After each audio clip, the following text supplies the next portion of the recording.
Now, young man, what do you want to do with your life? Actually, Matt, I kind of want to be a writer. Well, Lottie frickin' da! We got ourselves a writer here. Hey, Dad, I can't see real good. Is that Bill Shakespeare over there? Guess that concludes negotiation. Hi there. How you sleeping? Good? Gentlemen, listen up, y'all. Here's the new plan. You're gonna start a riot, and we're gonna walk out the front door. Hey, man. I know guys on crack that makes more sense than you. Really? Then let me put it to you this way, cuz.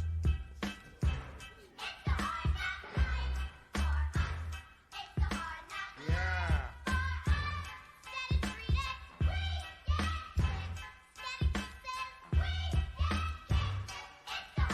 I don't know how to be. No crib on MTV. God only knows. Got my mini-me in the GP. See how it goes. Evil's all that I see. You ask me my name? G to the Rizzo, E to the Bizzo, I to the Lizzo. I'm a crazy. You all knew that. Austin caught me in the first act. It's all backwards. What's with that? So I'll make a prophecy from the dogs to the mini-me. Give me an Escalade or 2-8 bling-bling on eBay. Domino. Yeah. Stick that in your pipe and smoke it. Uh-huh. It's for all my homies in Bruges.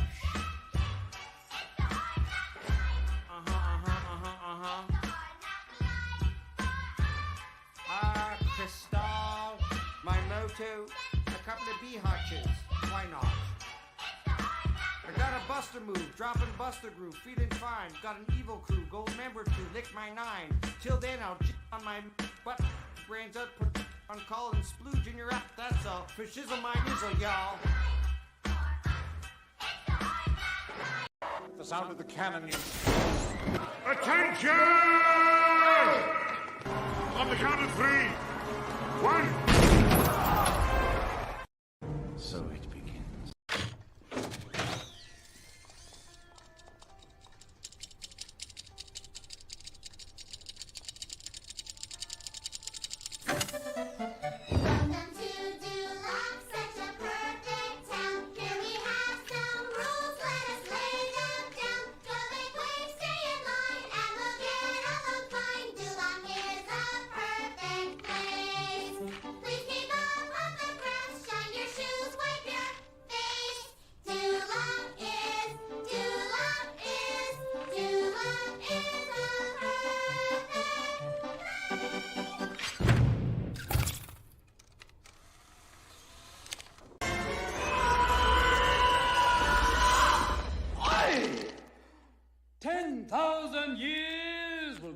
Such a crick in the neck!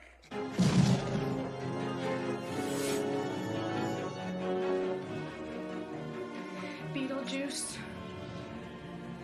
Beetlejuice. Beetlejuice. It's showtime.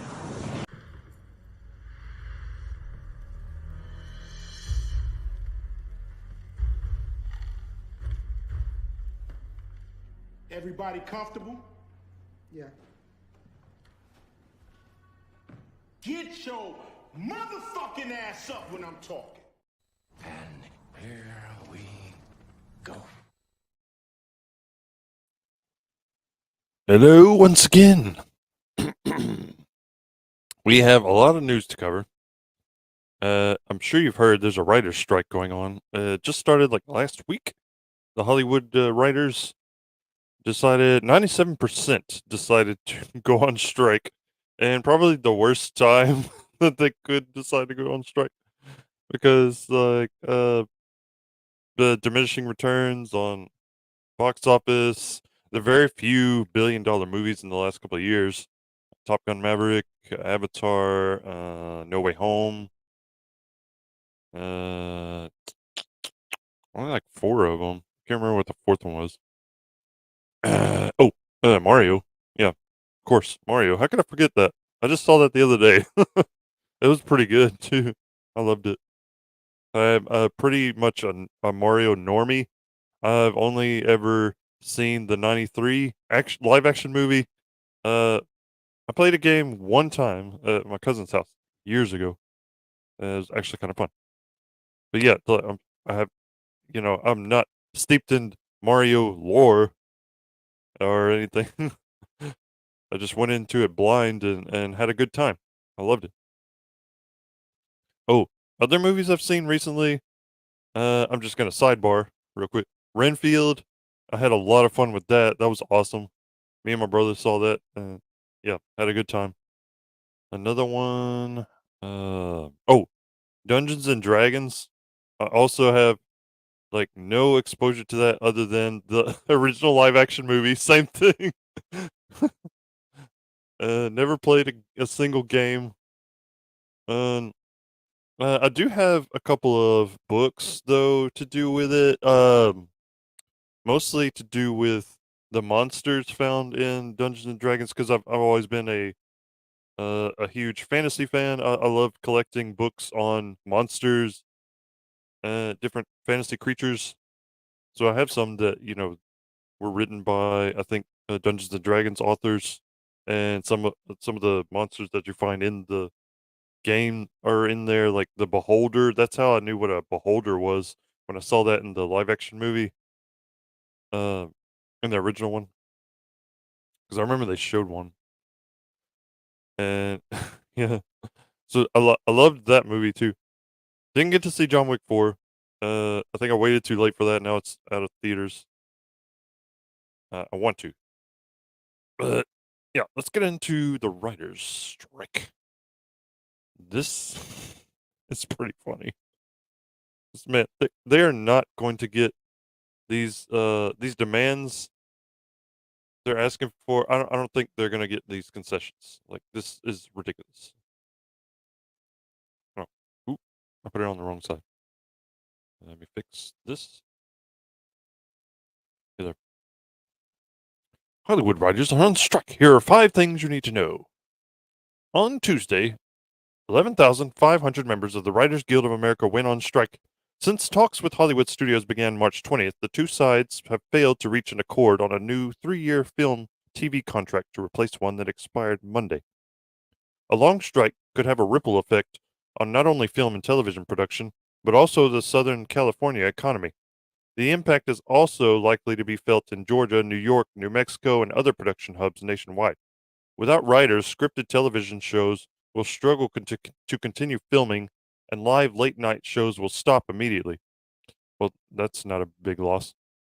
Here's a primer on what to know about the union's first strike in 15 years. How did we get here? The roots of the current labor conflict were planted during the previous writer strike in 2007 through 8. Yeah, I told my brother this is why the Sarah Connor Chronicles was canceled back in 2007, 2008 because of this stupid writer strike. The first big clash over so-called new media. The rapid growth of Netflix and other online platforms since then has dramatically changed how entertainment is consumed and how writers are paid for creating that entertainment. Even as streaming content has boomed, however, writers argue that the new models have steadily eroded their pay and the ability to earn a living in Hollywood. It's always been hard for writers to earn a living in Hollywood. They've always gotten the shaft, basically. Uh, it's just always been a gig economy, and you'll hear that term brought up many times. Like you're always pretty much in between jobs when when you haven't written anything. Like even when you have written something, you may be putting it out to somebody, and you're getting rejected. You're just waiting for a phone call. It's always there's no job security. Like that term does not actually exist. Like job security is a misnomer in any in any job space. There were early signs of tensions. WGA leaders have been signaling for some time that this bargaining cycle would be tough because they say so many guild members are working at minimum pay levels. In an interview with, oh, look, Bro, welcome to my world. I've always been working at minimum pay levels. Try being an try being an independent author, just, on Amazon. You're not making much. At least in Hollywood, you could get a big payout for one friggin' show if you were good enough. If you're JD Payne and Patrick McKay though, you may not even get a freaking credit on a big movie like Star Trek and Star Trek Beyond. Oh, but then you fail upwards. You get a job on Amazon's The Rings of Power. In an interview with the Times in 2021, WGA West President Meredith Stein described the situation as a financial emergency. It's sort of like a turning point, the way it was in 2007 with the internet, Stein said. Less than a week before negotiations began with the Alliance of Motion Picture and Television Producers on March 20th, WGA leaders warned of an existential threat to writers. They presented to the studios a package of demands, from boosting minimum pay levels to higher streaming residuals valued at nearly $600 million. Yeah, you're not going to see that. These streaming services are bleeding money. We'll get into that. We'll get into what's going on with Paramount Plus in a little bit. By early April, the WGA said the progress in talks was not sufficient, and it called for members to vote in favor of a strike authorization.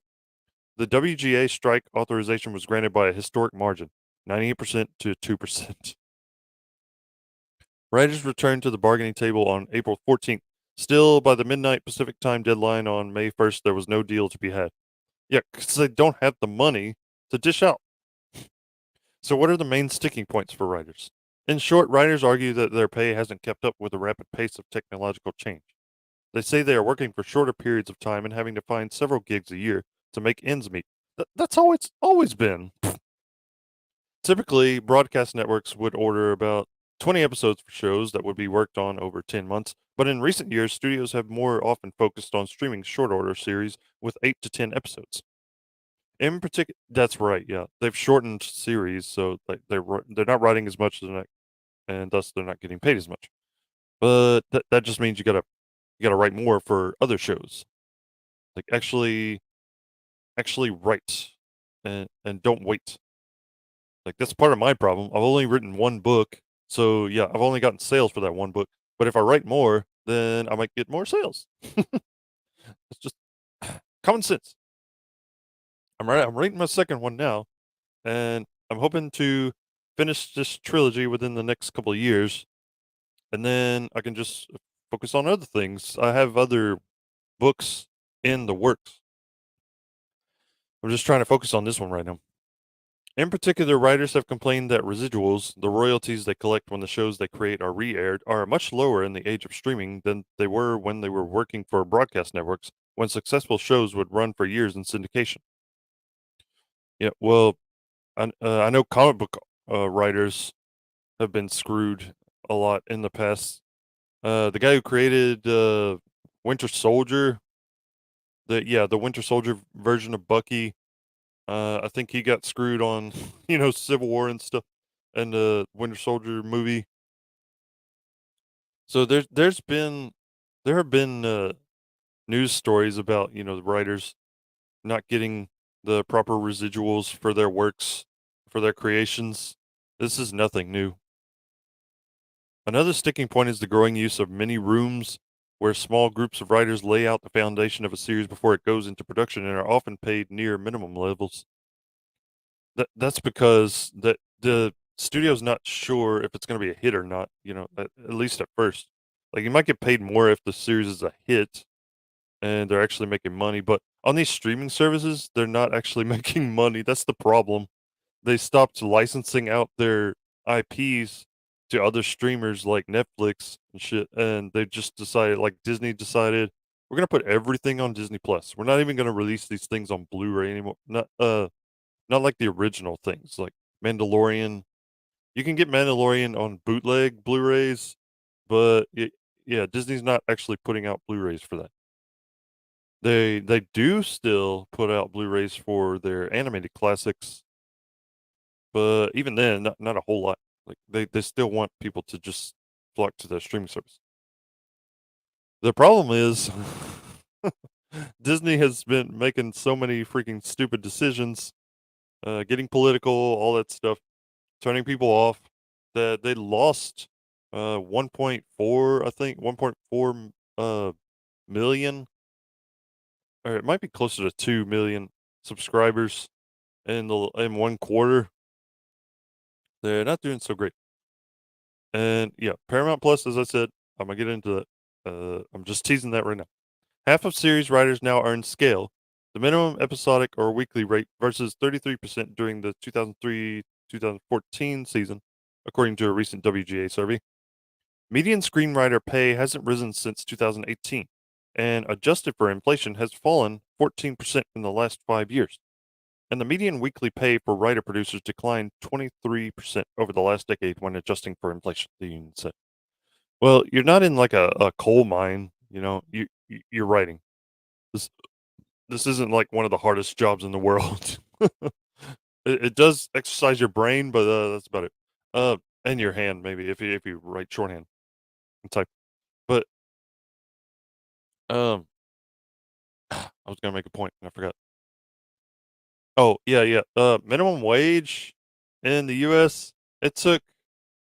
I don't know if it's still at 7.25, but it was at $7.25 since 2009. It was still at that by about 2016, 18. And it might still be at that. I don't know what it's at now because I'm making more than that now, so I don't give a fuck. But yeah, for the longest time, I was finding it hard to even make $9 an hour as an assistant manager at the. Yeah, it was ridiculous. So yeah, these people think they have it bad. Like they've never actually been. They've probably never actually been like working class. Like had to work at a store or in the food industry or something. They don't know. What are the rules for writers during the strike? The WGA released a long list of instructions to members last month about what work they can or cannot do. Film, TV, animation, and fiction podcasts will be affected. During a strike, a WGA member or their agent cannot meet with or negotiate with the studios and may not write or sell or option material according to rules sent to members viewed by the Times. Additionally, a writer can't revise existing work, start a new project, or deliver work to a struck company, whether they work from home or an office. Writers can't even discuss work with studios, and they must save a digital date stamped copy of all unproduced literary material within 24 hours of when the strike begins. Even writer producers or writer directors are heavily limited in the work they can do during production and post production as showrunners. For example, they can't make cuts for time, make minor changes to dialogue, or even change stage directions. Although the WGA can't stop members from doing purely production work, they are encouraging members not to do any such work in a show of support. During the 2007-2008 strike, many showrunners refused to do any work for struck companies, according to the WGA. Who is on strike? So far, only the 11,500 members of the WGA are on strike, but that could change pending the outcome of other potentially contentious negotiations. SAG-AFTRA and the Directors Guild of America have contracts that run through June 30th, meaning their members cannot legally join in any job work walkout until after the contracts expire. However, the Teamsters have said they will not cross WGA picket lines. The 6,500 members of Local 399 include drivers and transport dispatchers, location managers, and casting directors. Teamsters Local 399, as well as the rest of Teamster locals across the country within the motion picture industry, are in full support of WGA's fight. Lindsay Doherty, Secretary General of Hollywood Teamsters Local 399, told the Times. We will definitely be honoring the picket lines. SAG-AFTRA, the DGA, and the International Alliance of Theatrical Stage Employees, which represents crews, also issued statements expressing strong support for the WGA, although the DGA told its members last month that under their current contract, employers could replace them if they choose not to work. Yeah, exactly. You are easily replaceable. I'm sure there are good writers out there looking for work. I have heard there's an influx of new writers. Like there's too many of them. So the studios are probably looking to cut back anyway, and that's what I'm hearing, that they're just gonna let a lot of people go after this. The solidarity stands in contrast to previous cycles of bargaining, when the other guilds sometimes sparred with the WGA over strategy, and it may strengthen the writers' leverage in negotiations. How long will this strike last? No one knows, but history suggests it won't be over quickly. The longest WGA strike was in 1988 and lasted 153 days. The last WGA strike in 2007 to 8 lasted 100 days. The contract and terms that the two sides have to renegotiate, such as sorting through Byzantine residual calculations across a range of work and distribution platforms, is complex and time-consuming. Macro conditions do not point to a quick resolution. It's not clear how willing studios will be to cut a deal at a time when many entertainment companies such as Walt Disney and Warner Brothers Discovery are being roiled by cutbacks and layoffs. Yes, exactly. This is the worst time to go on strike, you morons. Man. As Wall Street investors pressure them to increase the profitability of their streaming platforms. Yeah. Disney was getting grilled on their last earnings call, and so was Warner Brothers, so was Paramount.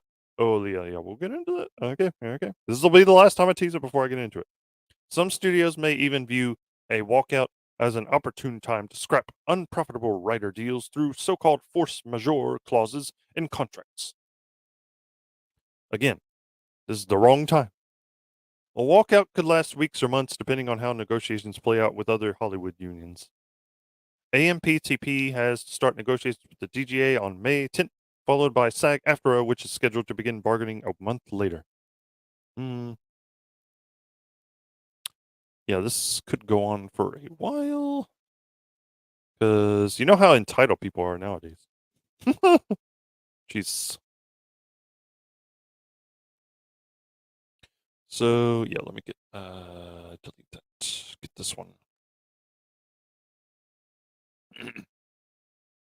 Paramount's had some hits in the last few months, especially with Star Trek Picard season 3. People are loving that. I am catching up on my Star Trek. Actually, like I've decided to try and watch all the rest of the original series and Next Generation, and then finally watch Picard season 3. There are other series that I haven't watched, like Voyager and Deep Space Nine. I hear Deep Space Nine is even better than Next Generation. I'm gonna have to check all those out. Paramount should just quit streaming at this point, an analyst says. Don't stop at shorting the showtime at Wells Fargo argues at the end of a tough day for Paramount Global shareholders. 60 million people can be wrong. Yeah. On Thursday morning, Paramount Global reported now having 60 million subscribers to its core streaming service, Paramount Plus. But by the end of a disastrous trading day, 28% drop, one crippled by poor quarterly earnings and a major cut to shareholder dividend, equity analyst Stephen Karl of Wells Fargo suggested the company just quit streaming altogether at this point. Yeah, go back to licensing your content. That was making you way more money than streaming.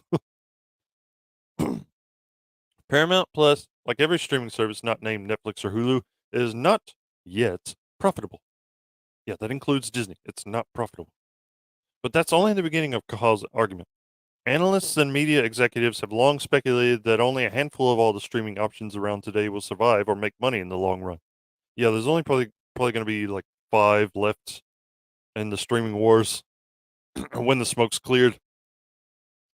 Kahal is ready to scratch one of that list today, even if Bob Bakish, I'll say Bakish, and his fellow senior Paramount executives are not. Why is direct-to-consumer streaming the wrong approach? Because it's too crowded, meaning lack of scale. Only Netflix currently has healthy margins, and it's 7 times Paramount Plus scale. We think Disney can get there too, and it's 3 times Paramount. Kahal wrote in an investor note Thursday. Alas, we see no willingness for these paths. Yeah, it is too crowded for sure, because people do not want to pay $150 on streaming services. It's just like paying for cable again, direct TV or whatever. It's ridiculous. Like, I only pay for Netflix and I think that's it now. Like, I canceled my other shit. I don't have Paramount Plus. I don't have Disney Plus. I don't have Hulu. Oh, Amazon Prime. I only have. Well, I mostly have that for the shipping. But yeah, I don't really watch anything on there other than I watched The Boys and I did watch some of Rings of Power, and that was a mistake. And but whatever. Cahal in his analysis suggested that Bacchus change course and consider shutting down DTC, specifically Paramount Plus. This comes in the wake of the company having already spent $1.7 billion in merging Showtime with Paramount Plus, based on its quarter one earnings figures. The way Cahal sees it, Paramount Plus is fighting hard for fifth place in the streaming wars behind Netflix, Disney Plus, Hulu, and HBO Max. Soon just Max. I don't know why HBO Max. I don't know why they decided to change the name to Max. That is stupid. But whatever. And it's competing with the likes of Peacock, also a dumb name, Apple TV Plus, and Amazon Prime Video.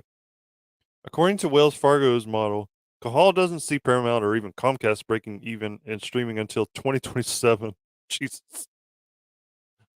I think HBO Max is supposed to break even by. Yeah, there it is. Disney Plus expects to be profitable by 2024, and Warner Brothers Discovery should see Max break even by next year. We think streaming losses could remain elevated with low clarity on break even or long term profitability, Cahal continued. In fact, we think DTC will only be meaningfully profitable for the biggest scale players. With both linear and DTC presenting challenges, Paramount is likely to have negative revisions and tough decisions, which could include reconsidering sports rights or shifting strategy. Well, if you make more good shows, like stop taking IPs like Halo, like Transformers, and making shitty products with them, and Ninja Turtles too. Stop. You have these great IPs that you could be doing great things with, and you've decided instead to put out crap. Look what Taylor Sheridan's doing with the Yellowstone universe, and I'll get more into that, like what's going on with that in a little bit too. Because he's put out some great shows. This guy is a powerhouse in Hollywood right now. He's a good writer, good showrunner. But it looks like, yeah, other things may affect what's going on with that. Like not his writing, but other issues. There's another alternative for Paramount here. B. Sony. Yeah. Sony has kind of gotten smart.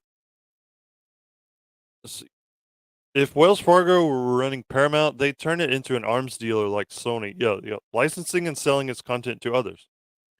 Or they'd go another step further and break up the company's assets. There's gold in those mountains of entertainment. Cahal points to Amazon buying MGM for $8.5 billion and figures that Paramount Studios are worth a combined $30 billion or more. Yeah, for sure now with Yellowstone and stuff too. Because how many people were watching that? They get like 13 million viewers. Yeah, it's insane.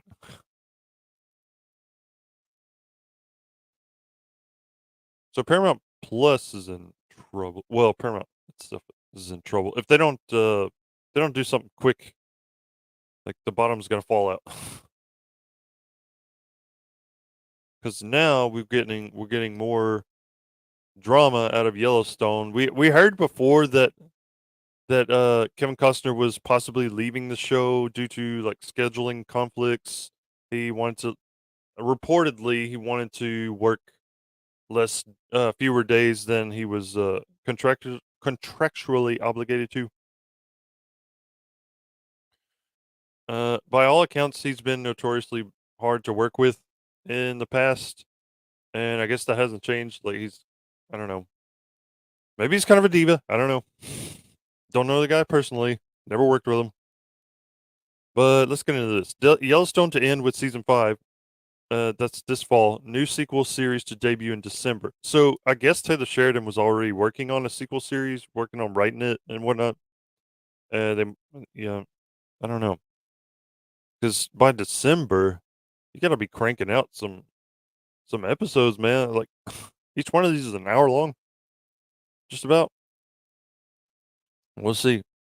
Yellowstone is officially coming to an end, with the final episodes of the mega hit Paramount Network series' fifth season set to launch in November. I love this freaking show. I'm gonna be sad to see it end, but better that they end on a high note than drag it out like other shows, like Walking Dead and Supernatural and whatnot. Just end it on a high note. Don't milk it until people get soured on. In addition, an untitled sequel series has been ordered and will debut on Paramount Network in December and later on Paramount Plus. I hope they're not rushing this. I really do. I mean, make sure to take your time and put out, something that you think is worth it. Like 1883 has been good. I haven't watched all of it yet, but like I've liked what I've seen so far. In 1923, same thing. The announcement comes after months of speculation that Kevin Costner would be leaving the series, reportedly over his desire to focus on the epic two-part Western feature Horizon, which would have seriously impacted his ability to film Yellowstone. Yellowstone has been the cornerstone on which we have launched an entire universe of global hits, from 1883 to Tulsa King, and I am confident our Yellowstone sequel will be another hit, thanks to the brilliant creative mind of Taylor Sheridan and our incredible cast who brings these shows to life, said Chris McCarthy, president of CEO of Showtime and MTV Entertainment Studios. Exact plot and casting details of the series are currently under wraps, but it was previously reported that Matthew McConaughey was in talks to star in a new show that would feature several characters from Yellowstone. It hails from Taylor Sheridan. Yeah, we know that. Yellowstone was co-created by Sheridan and John Linson. Executive producer. Okay. The Dutton story continues, picking up where Yellowstone leaves off in another epic tale. Yeah, that's what I thought, that they were just going to continue it on from there. So obviously, if Matthew McConaughey is playing John Dutton, then he survives Yellowstone. If this takes place afterwards, this continues. Sequel. That's what they're saying. Okay. So spoiler alert, John Dutton survives the Yellowstone series. I kind of thought they would kill him off, but I guess not. Hmm. The sequel series not only allows Paramount and Sheridan to bypass any potential issues with Costner, but it also allows them to stream a new series featuring most of the original Yellowstone cast, as Yellowstone itself currently streams on Peacock. Yeah, Sheridan's just been killing it. 1883, 1923, Mayor of Kingstown, Tulsa King. He also has upcoming shows Linus, Landman, and Lawman Bass Reeves, with several more in development. Yeah, this guy just does not quit, man. He's a writing fool. Okay. I don't know how true this rumor is. There's a rumor going around that Kevin Costner may have gotten a woman pregnant on the set of Yellowstone. Now, take that with a huge grain of salt. I'm not a rumor mill channel. I'm just putting this out there. Like, this is a rumor, right? Innocent until proven guilty. Take a DNA test. Yeah. I did not have sexual relations with that woman, as Bill Clinton once said. Let me see. Let me look up the next topic. Oh, yeah. I was going to touch on this too with the whole writing thing. Richard Dreyfuss said something that I think is a common sense take, that people are probably going to call him like racist, misogynist, all that shit for saying. Richard Dreyfuss slams new diversity requirements for Oscar contention. They make me vomit. Now, let's get into this. If these ads will stop making this jerk around. Stop jerking me around, ads! Fuck you! Oscar-winning actor Richard Dreyfuss issued some criticism for the Academy of Motion Picture Arts and Sciences' new diversity and inclusion standards, saying that the updated requirements for Oscar contention make me vomit. Well, they are, I would find them insulting if I was, a person of other ethnicity. if I saw that people were required to hire me because of my ethnicity, like I would feel kind of insulted. But yeah, let's get into this. Dreyfus's comments came during a wide-ranging interview on PBS, Firing Line with Margaret Hoover, in which the actor discussed civics education in the United States, partisan discourse, and the Academy's diversity inclusion initiative. Stop that. It's an art. Okay, I'm gonna try to do my Richard Dreyfuss voice. I don't know if I have a good one. We'll try. It's an art. No one should be telling me as an artist that I have to give in to the latest, most current idea of what morality is. What are we risking? Are we really risking hurting people's feelings? You can't legislate that, Dreyfuss told Hoover. You have to let life be life. I'm sorry, I don't think there is a minority or majority in the country that has to be catered to like that. I agree with every word of the statement. It's pandering. It's plain and simple. That's what it is. It's forcing diversity when it could happen naturally if you let it. But they're so I don't know, they're so enamored with the idea of this utopia where, you know, where I don't know, everybody the equity, they're obsessed with equity. You know, equality of outcome. When if you just give people the same opportunities with, you know, you're actually excluding people when you're doing this, when you're requiring, you know, so many people of color, so many women in a project, you're excluding other people that may be qualified for the, you know, the same jobs. That may be more qualified. That's what I'm saying. Like you're just forcing this when it could happen naturally, as I said. The four new diversity and inclusion standards were first announced in 2020. They will be instituted for the upcoming 2024 Academy Awards, with two of the four needing to be fulfilled for a valid submission for Best Picture. The four standards are described as expanding on-screen representation, themes or narrative, expanding representation among creative leadership and department heads, providing industry access and opportunities to underrepresented demographics, and expanding representation in audience development. Well, you could say certain demographics are overrepresented now. Like just look at Netflix and the shows they put out.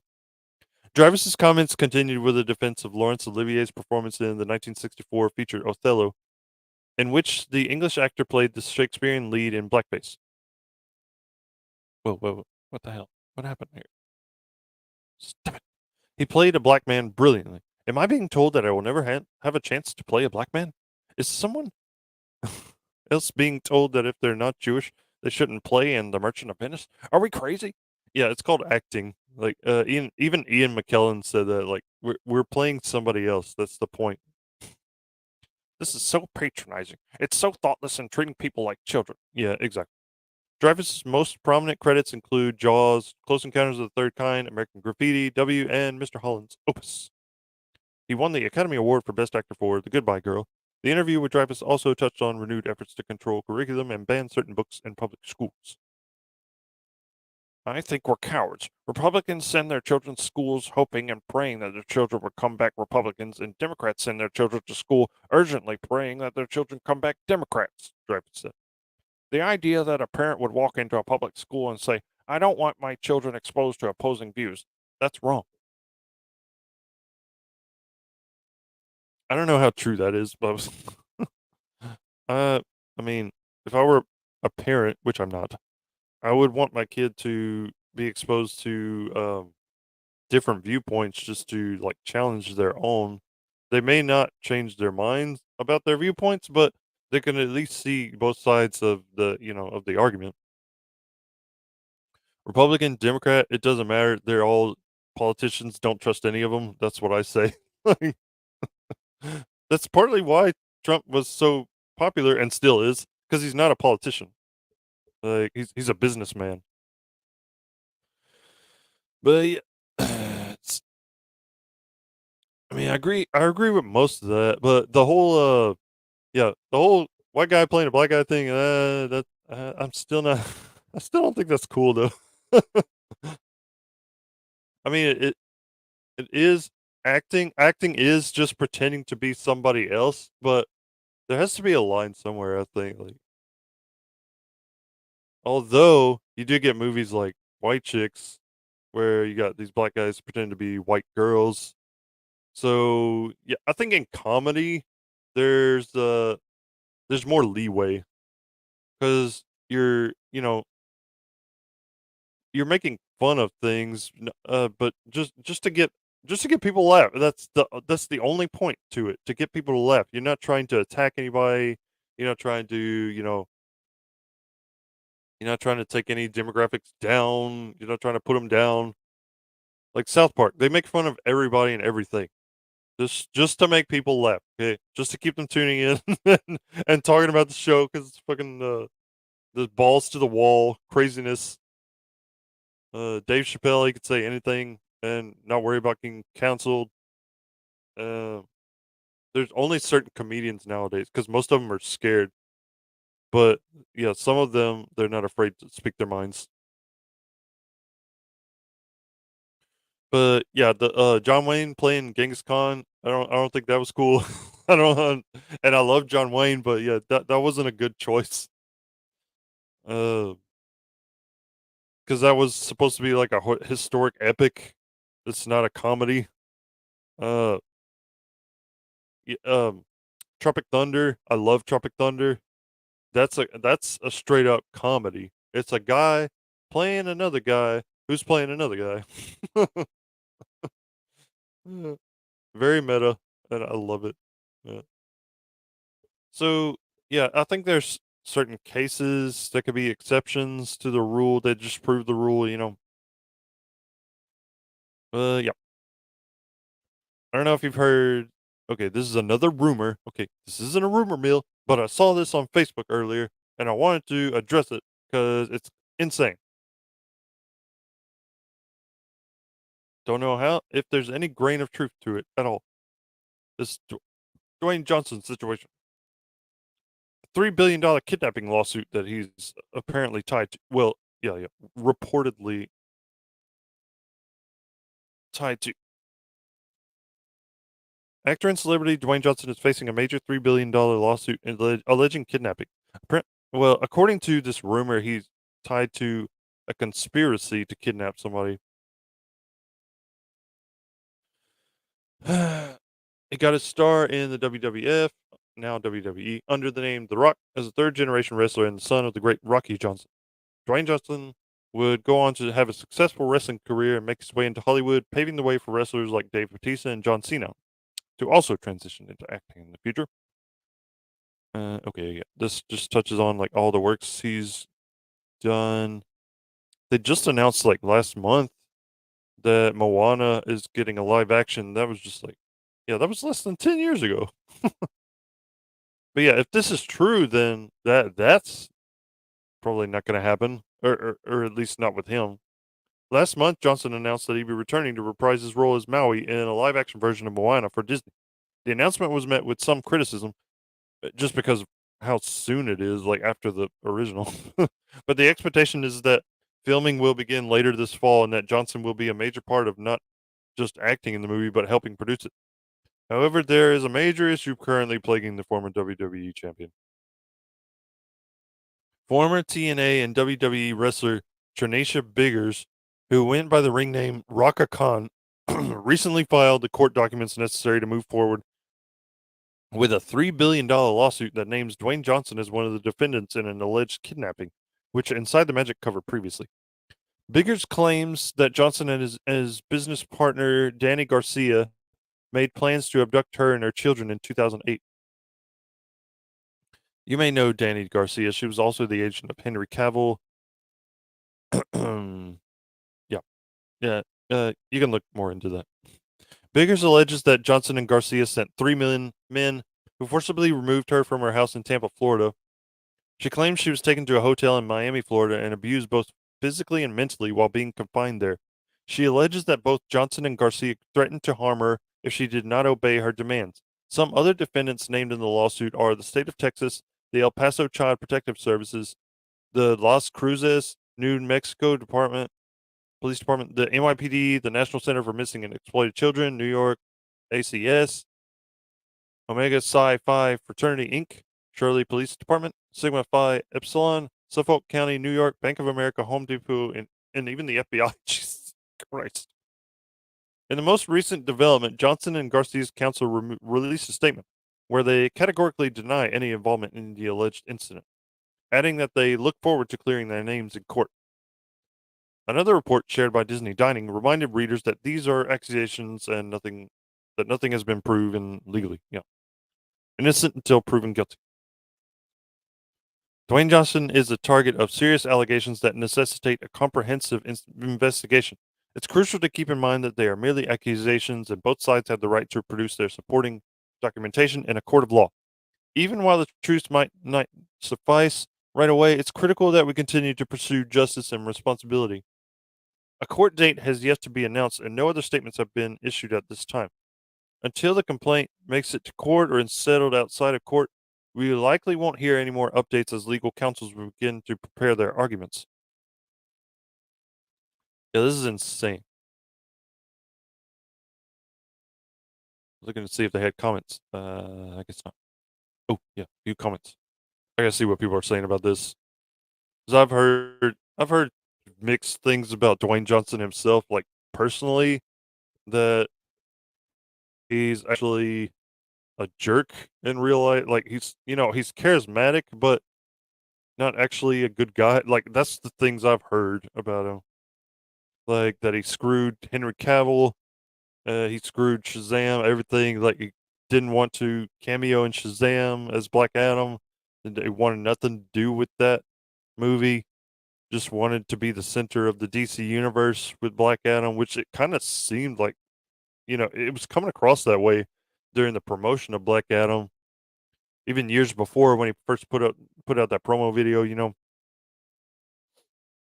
Oh yeah. The first comment that comes up, I knew it. Interesting that Disney comments that the allegations do not mean he is guilty. Paraphrase, Disney didn't provide that mercy and support for Johnny Depp. Hello, yeah. Yeah. They're all of a sudden they care about innocent until proven guilty, when it's not a white guy. The Jonathan Majors saying the same thing. Innocent until proven guilty. Johnny Depp, get that motherfucker out of here. Cancel him. But yeah. They said they're bringing Johnny back to do Pirates. No. I don't think he would come back at this point. I got to take a little intermission because I'm getting a phone call. I'm going to put on music. There's a lovely, sad Negro spiritual. I'm his brother. Are you all right? Anyway, I'm his brother. Used to sing this when he came in from the tobacco fields. Mama, is Massa gonna sell us tomorrow? Yes. Mama, is Massa gonna sell us tomorrow? Yes. Mama, is Massa gonna sell me tomorrow?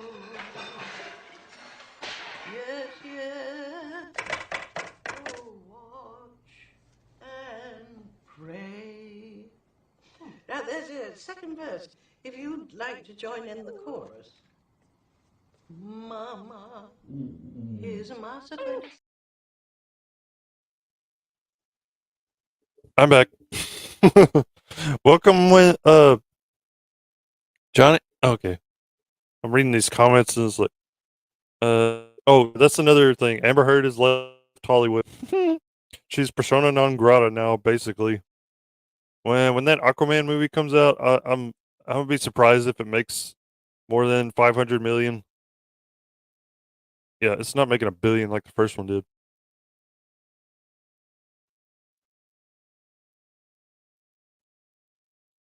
Yeah. They screwed over Johnny Depp. These new ways of thinking are getting out of control. This woman sounds like she escaped from the funny farm. Are they talking about Amber Heard right now? I don't know who they're talking about. Oh, the woman that made the accusations about against Johnson. This sounds so bizarre. The woman making the accusations is all over the place with who she says was involved with, from individuals to groups and businesses and the government, and somehow she claims Dwayne Johnson is the mastermind. This just seems to be some nutty BS.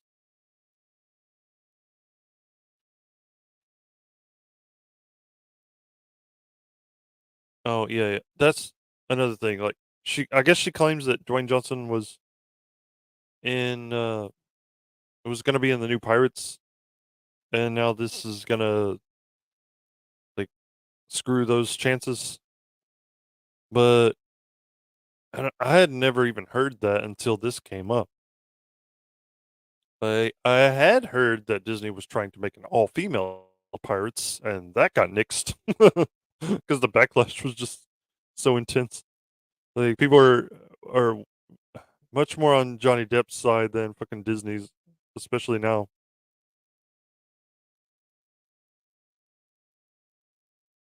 But yeah, people are in love with Dwayne Johnson, so they're gonna have his back.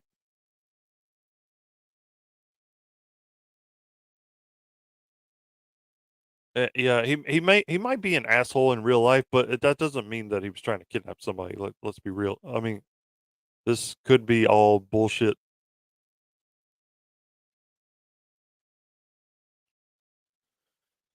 We shall see. The truth will out, as I always say. Let's end this on some good news. Let me pull this up real quick.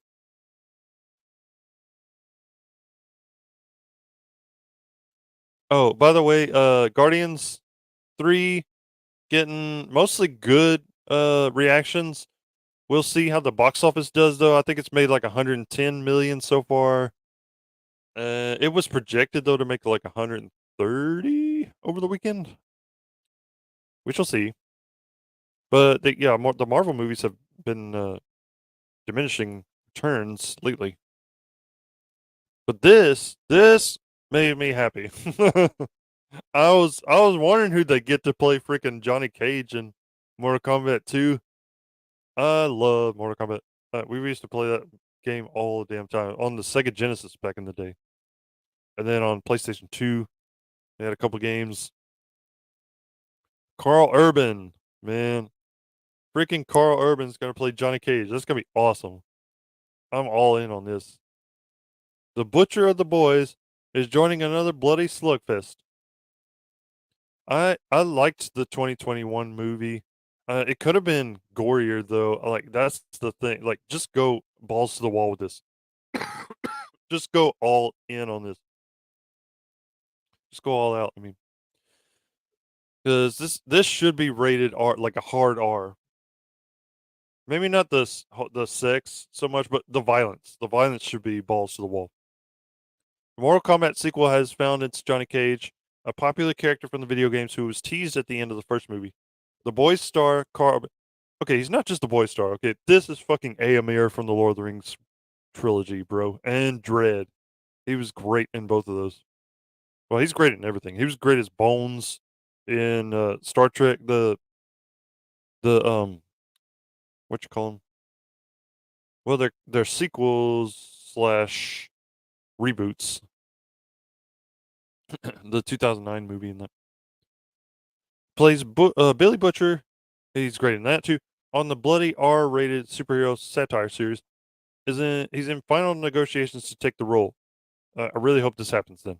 If he's yeah, he's in final negotiations. He should be cast. Mortal Kombat, released in 2021, didn't depict the titular supernatural fighting tournament between worlds, but the lightning god Raiden tasked Cole Young with finding more warriors to prepare for the return of Shang Tsung and his forces. So we're getting the tournament. We will get the tournament. I don't know if it's going to be in this movie or they're still going to be building up to it. We'll see. When Cole returns to the gym in the film's final moments, he notes that he's heading to Hollywood. The camera pans to the left to show a poster for Citizen Cage, a fictional movie starring the actor Johnny Cage. Johnny is a B-list celebrity in the world of Mortal Kombat with a string of direct-to-VHS martial arts action movies. His finishing moves in the games often involve a camera crew, and some of his cutscenes feature him interacting with his own action figure. I don't know. I don't remember when the 2021 movie was set. I guess it was set in 2021 and not the 90s where they'd have VHS still. The majority of the main stars from 2021's Mortal Kombat, including Tan as Cole and Jessica McNamee as Sonya Blade, are expected to return. Filmmaker Simon McQuaid will again step behind the camera for Mortal Kombat 2 with screenplay writer Jeremy Slater. Urban recently wrapped production on The Boys Season 4, which will likely premiere on Amazon in 2024. I'm wondering if that's going to be the last season of that. I'm wondering how the hell they'll end it. I haven't read the comics. I have the first volume, and I need to read it. But I've heard the comics are better. Most of the time they are. The actor shared a photo of him standing next to the show's latest edition, The Walking Dead's Jeffrey Dean Morgan. Who the hell is he playing in that? Urban is also known for playing Scourge in Thor Ragnarok. Yeah, he was great in that too. He's great in everything. Like I said, Dr. Leonard McCoy, Bones, in J.J. Abrams' Star Trek movies, and Aramir and Peter Jackson's Lord of the Rings movies. He also played Caesar on Xena, if you don't know. Way back in the day. He was good in that too. Oh, this is funny. I didn't even know this was happening. Sugar Bear Peter is gonna be in Deadpool 3. Awesome. I hope this is still gonna be freaking rated R. Yeah, it is. Yeah, just Disney, hands off on this one, okay? Just let Ryan Reynolds and co. do what they want. Okay, leave them alone. All right, no studio interference, please. I'm begging you. I love the Deadpool franchise. I love that shit. But yeah, with Disney at the helm, I don't know. I don't know how that's gonna go. I'm gonna take it out with Kyle's mom's a bitch. How about we sing Kyle's mom is a stupid bitch in D minor? I told you not to call my mom a bitch, Cartman. Well, Kyle's mom's a bitch. She's a big fat bitch. She's the biggest bitch in the whole wide world. She's a stupid bitch. If there ever was a bitch, she's a bitch to all the boys and girls. Shut up, Cartman! Mr. Hinky. Monday she's a bitch, on Tuesday she's a bitch, and Wednesday to Saturday she's a bitch. Then on Sunday, just to be different, she's a super king and may a biatch. Golly, that isn't very nice. I'd sure like to teach him a lesson. Have you ever met my friend Cosmo? She's the biggest bitch in the whole wide world. She's a mean old bitch, and she has stupid hair. She's a bitch.